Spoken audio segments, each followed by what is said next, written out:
Salut Arnaud. Salut Bruno. Merci de m'accueillir dans ton jardin. Je me doutais que tu avais un joli environnement parce qu'on s'était croisés à Paris sur ton stand Jardin. Oui.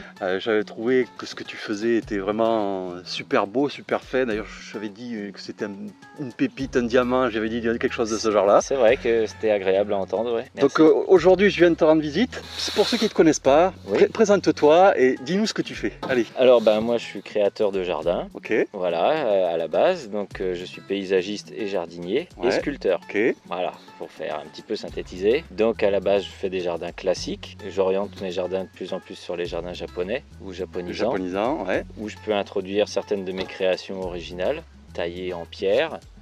Ou sinon, voilà, je vends les pierres seules pour que les clients puissent les installer chez eux. On a fait un tour de jardin, j'ai fait un tour de jardin. Pour que les gens se rendent compte vraiment de ton travail, j'ai filmé, je vais appeler ça des sculptures, parce que c'est quand même des sculptures ce que tu fais. C'est compositions sur roche, parce que c'est un peu plus que les compositions sur roche. Tu travailles la pierre, tu travailles la plante, tu as tout cet ensemble qui finalement pour moi est une sculpture. Pendant ma petite balade là, vous avez vu ces compositions. Tu travailles la pierre, mais pas que. Ah non, pas que, non. J'ai vu quelques présentations sur bois. Sur bois aussi, oui, bien sûr. C'était mon métier à l'origine. D'accord. Parce que j'étais sculpteur sur bois. D'accord. Donc en fait, j'ai un cursus en agronomie et, oh la et vache ensuite un cursus en sculpture. Ok. Et du coup, j'ai essayé de marier l'ensemble de mes passions et d'essayer de créer quelque chose qui me ressemble. Une espèce de mariage, de pax entre ces deux disciplines. Voilà, entre le minéral, le végétal, l'organique. Voilà, c'est un petit peu mon univers et j'essaye de trouver un langage qui me ressemble. Donc je l'ai dit en début, quand j'ai fait un saut à Paris, je t'ai croisé à Jardin. Pour moi, et je crois que je ne suis pas le seul, tu avais le plus beau stand. Est-ce que ce genre de salon, est-ce que ce genre d'événement, ça t'apporte quelque chose? Oui, oui, bien sûr, ouais. Oui, c'est hyper constructif parce que c'est une forme de challenge quand même pour moi. Ouais. Voilà, j'ai quand même pas une grande entreprise pour l'instant, donc c'est quand même quelque chose de pas évident à organiser parce que c'est au cœur de Paris, dans le jardin des Tuileries. Ouais. Voilà, avec toute la sécurité du Louvre, avec tout un tas de choses à organiser au niveau logistique. Et ensuite, au niveau professionnel, c'est quand même très intéressant au niveau des contacts professionnels. C'est une prise de contact. Voilà. Et c'est une vitrine? Oui, voilà, avec des gens aguerris et des gens qui ont le goût du jardin, qui ont une culture et qui ont aussi un peu de budget pour investir dans leur jardin. Donc c'était enrichissant, oui. Pour ceux qui ne seraient pas tout à fait convaincus, tu as fait les jolis matins de juin. Oui. Avec l'invité d'honneur qui était à l'époque Kawabe. Oui, monsieur Kawabe. Et autant que je me souvienne, tu as eu plus que les félicitations de ce maître japonais, tu as même eu des encouragements. Oui. Qu'est-ce qu'il a dit sur ton travail? Il m'a dit de continuer et de persévérer dans cette voie, en tout cas de la pierre naturelle. Tu as donné un prix? J'ai eu un prix par le Bonsaï Club de Monaco, pour un show-in.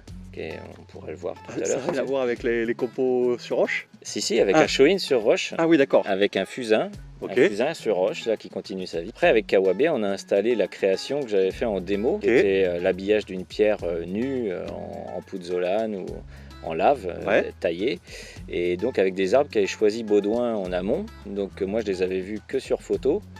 Donc il a quand même fallu faire toute la gymnastique. Puis la proportion aussi. Et entre le végétal, le racinaire et la pierre. Ce que tu fais aussi, donc tu fais ces créations sur roche et avec des plantes, mais aussi tu sculptes la pierre et tu fais comment on peut appeler ça? Des vases d'eau? On peut appeler ça soit un tsukubai, voilà. Soit un bain d'oiseau. Ok. Pour les plus petits, parce qu'ils sont effilés. Alors là aussi, c'est un travail de recherche qui est plus un travail de sculpteur. Ouais. Entre la matière. Une finition On dirait que c'est du marbre, Bah, on dirait presque du verre. Poli. C'est un travail très minutieux, on va dire. Est-ce que c'est compliqué à faire ça? C'est compliqué, oui, c'est assez compliqué parce que c'est une pierre particulière, donc la dolérite, Ouais, qui s'est créée en filon magmatique et donc qui s'est recristallisée dans des roches-mères. Donc on la trouve en Bretagne sous C'est forme très de lourd. filon. C'est très lourd, très dense et ça a une forme d'irrégularité, c'est-à-dire que c'est des bombes, mais on peut trouver des veines dans le milieu de la bombe après avoir commencé les travaux. qui peut te flinguer ton travail. voilà. D'accord. C'est pas comme certaines pierres, comme un granit ou un schiste, où on va voir notre veine avant d'attaquer le travail et on va oui. savoir où débiter, où travailler. Là, on peut avoir plus de surprises. Mais elle a tellement d'intérêt, je dirais, décoratif, Oui. entre l'extérieur qui est craquelé, qui est rouillé. et son- Rugueux, qui est Voilà, ouais, complètement. ce contraste masculin-féminin quelque part. Il y a de ça aussi, il y a de ça, parce qu'il y a dans les courbes que j'essaye de travailler, d'amener, il y a beaucoup de féminité, de douceur, Ouais. alors que c'est un travail très dur et très physique, avec une pierre qui est très difficile à travailler. Ouais, j'imagine qu'il y a un choix de phase, de position, un peu d'équilibre. Exactement. Il faut penser au niveau de l'eau, une fois ta pierre sculptée. Ouais, c'est quand même encore un travail. Ouais, je veux dire un peu comme j'avais dit à Pascal, vous êtes des artistes.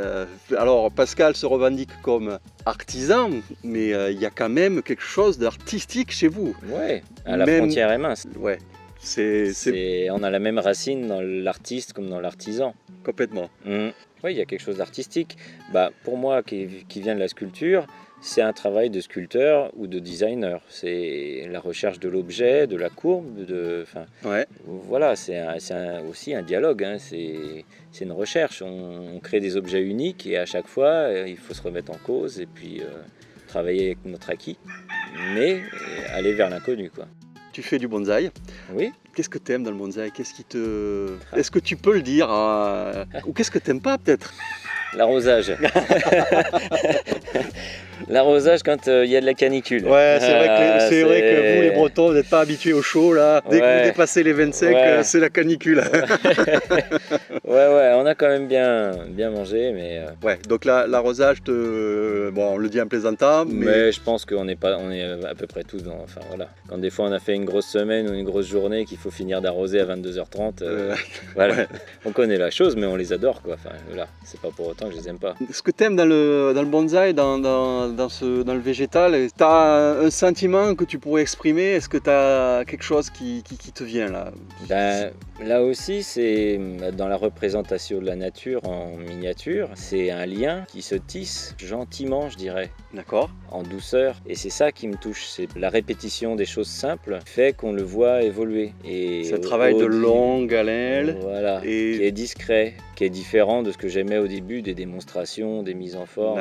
J'aime toujours ça. Ça me touche, ouais. Arnaud est très fin dans son travail. Il a une collection de cuisses à mono qui sont entretenues nickel. Il arrive à tenir des espèces que moi j'arrive à peine à faire pousser. Il y a une finesse dans ton travail qui, c'est pas parce que tu travailles du gros, du lourd, de la pierre qu'il n'y a pas ce travail de finesse. C'est pour ça que son travail qu'il fait sur les dolérites, cette espèce de rudesse du caillou avec cette finesse à l'intérieur, je trouve qu'on n'est pas loin de ta représentation à toi. Après, c'est mon interprétation à moi, c'est vrai, mais cette espèce comme ça, peut-être qui peut paraître rugueux, avec la barbe à la Wolverine, et le côté Obélix aussi quand même, parce que... Moi, il faut que tu prennes du poids là, par contre. Encore un petit peu de marge. Là, t'y es pas. S'il y a quelqu'un qui regarde cette vidéo et qui se dit ah ouais, moi j'aimerais bien une pierre d'Arnaud, ah ouais, j'aimerais bien une compo d'Arnaud, comment il fait pour te contacter? Via le site internet Bonsai Rocks. Donc je te mettrai il y a le coq qui est pas content, mais je te mettrai quand même le lien en dessous de la vidéo. C'est la vie de la campagne. Autrement, via Facebook ou Instagram aussi. T'as un Instagram? Ouais. Ok, je te mettrai le lien aussi. Voilà, ce Bonsai Rocks pour Instagram et Arnaud Desbois ou Bonsai Rocks pour Facebook. Donc tu as 2 Facebook? Oui, j'ai un Bonsai Rocks et puis un Arnaud Desbois. Le prochain salon, où on va te voir? À Mont-Lévrier. T'exposes à Mont-Lévrier? Je vais exposer un arbre. Et t'as un stand chez les pros ou pas? Alors ça, je suis en attente. Saulieu? Oui. Normalement, j'ai un stand professionnel. Ouais. On te verra à Saulieu à tenir un stand aussi. Nolanders, pas prévu? Ah si, logiquement, le Nolanders, j'y retourne l'année prochaine. Ouais. J'y vais tout le temps en touriste? En touriste, de toute manière. Bon. De toute manière, parce que j'aime beaucoup. Le coq en a marre, donc on va couper la vidéo assez rapidement. Je te remercie de ton accueil. Comme d'habitude, n'hésitez pas à mettre un commentaire. Si vous avez des questions à poser à Arnaud, n'hésitez pas à les poser directement en bas de la vidéo, je transmettrai. Et puis, qu'est-ce qu'il faut que je te souhaite? De continuer. De la pluie. Un peu de pluie quand même pour les plantes, ouais. Allez, Pensez un peu à la nature. Bon, je te remercie Arnaud. Bise, je te fais la bise. Merci Allez. Bruno. Merci d'être venu. Allez, ciao ciao. Ciao les gars.